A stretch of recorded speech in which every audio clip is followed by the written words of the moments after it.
আলহামদুলিল্লাহ। এখন ব্রয়লার মুরগি কাটা দেখাবো। বাড়িতে মহিলারাই কাটাকাটি করে। অনেক সময় কার্যক্ষেত্রে দেখা যায় যে কাজের চাপে একটু সহযোগী করলে ভালো হয়। সেই ক্ষেত্রে এটা কীভাবে কাটতে হবে এবং সহযোগিতা করলে উভয়ের সুবিধা হবে, পরিবারের মিলেমিশে কাজকর্ম করাটাই ভালো। সেই জন্য আমি এই মুরগিটা কাটা দেখাবো। এতে আপনারা দেখে কাটাটা শিখতে পারেন এবং নিজ নিজ পরিবারে যে কোনো সময় সহযোগী হিসাবে বা সহকারী হিসাবে সাহায্য করতে পারবে নিজ পরিবারকে। এটা এমন কিছু না, খুব সহজ কাজ। আমি এটা কাটা দেখাচ্ছি। এই যেভাবে মুরগিটা কাটতে হয় সহজ হিসাবে কাটা।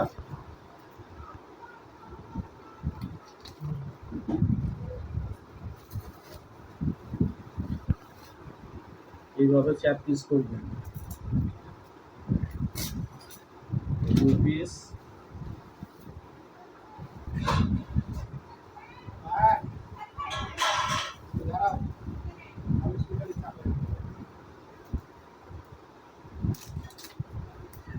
এই 4 পিস। কত সহজ। তারপরে এই 2 মিনিটের মধ্যে আপনার পরিবারের সদস্য মোতাবেক আপনি এটা কাটতে পারবেন। যার যার পরিবারে যেমন সদস্য, আমাদের পরিবারে একটু সদস্য বেশি, এই জন্য সাইজটা একটু ছোট হচ্ছে। আর বড় করলে সময় লাগতো না। যার যেমন প্রয়োজন সদস্য হিসাবে ঠিক সেভাবেই কাটতে পারবেন।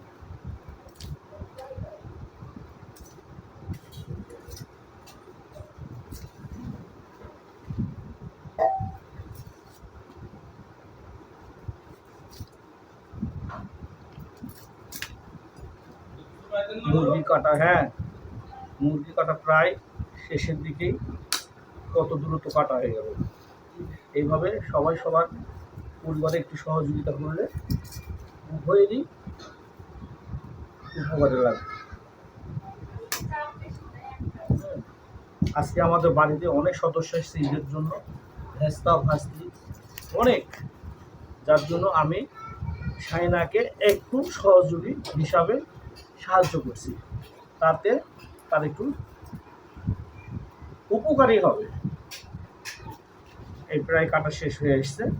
এইভাবে আপনারা কেটে নিজ নিজ পরিবারকে সাহায্য করতে পারবেন। কত অল্প সময়ে একটা মুরগি কাটা হয়ে গেল। এটা নিজ পরিবারের কাজ, সবাই করতে পারে, এতে কারো কিছু বলার নাই। বাড়ির কাজ করা ভালো।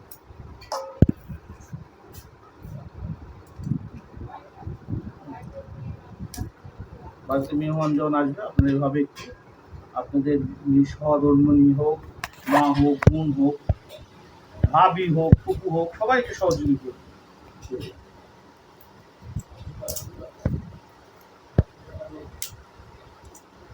কাটা শেষ, এখন রান্নার পালা।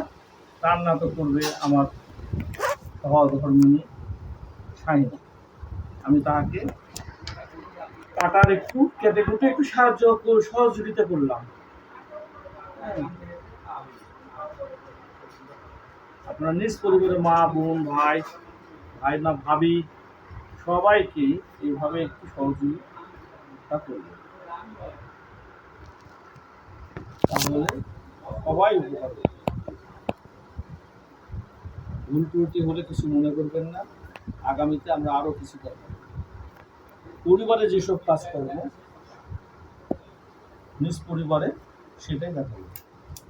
কাটা শেষ হয়ে গেছে, এখন এটাকে রান্নার দিকে পাঠিয়ে দিচ্ছি।